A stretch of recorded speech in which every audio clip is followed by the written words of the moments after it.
is 5G still the story? I feel like we've been waiting and waiting for it and really yet to see some real fruition come to the table. Well, I think it's an evolving story, but it continues to be an important one. You know, as we said last year, and I think it's going to come to fruition sooner than we think, the combination of 5G and just about everything that it impacts will have major consequence, and usually that's going to be positive from everything I know. The one area that I was so interested in 5G having impact on is content consumption. And I was listening to the news the other day here from CES talking about that other story that continues to be important, which is autonomous driving.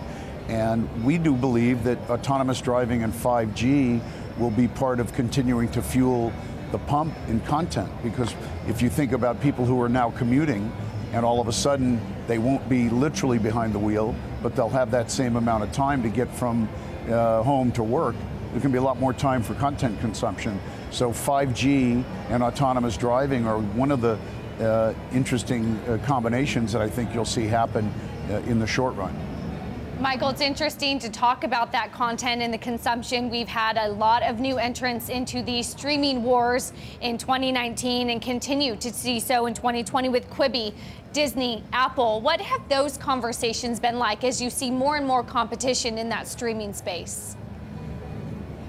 Well, I think from our perspective, we look at it through two lenses. Number one, if you're marketing those services, if you're Disney or HBO or Quibi or Peacock or Amazon and Apple, etc., you have to be thinking more like a precision and a performance marketer than a brand marketer, because you're now in the business of acquiring subscribers and certainly hoping that the subscribers don't churn. So from a marketing perspective, it's a different marketing muscle. From a consumer perspective, it's going to be some binary choices. We've talked about the skinny bundle from a cable context. I think we're seeing a rebundling that will occur with the streaming services, because consumers, according to the research, seem to be in the range of between 4 and 5 services that the average consumer will be subscribing to.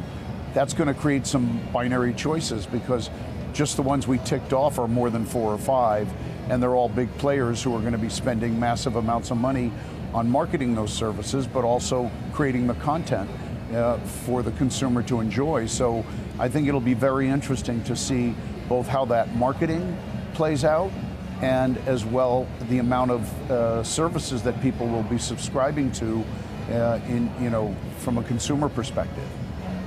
Michael, in the last year, we've seen a lot of big tech under regulatory scrutiny. Consumers are frustrated over data privacy. Big tech is more and more seen as a problem, not as a solution.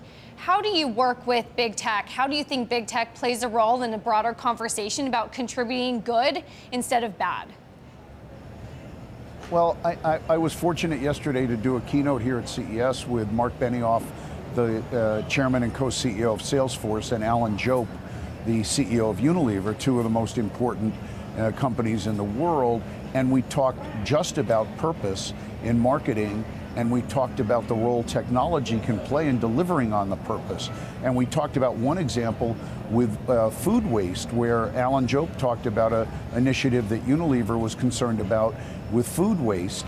And they reached out to Salesforce in the context of their normal partnership and said, how could we use technology to solve that problem? When you see so much food going to waste and there are food banks within proximity, how do you communicate that information? Salesforce took that on as a project, and we're able to make a difference. Mark Benioff, of course, talks about technology in itself is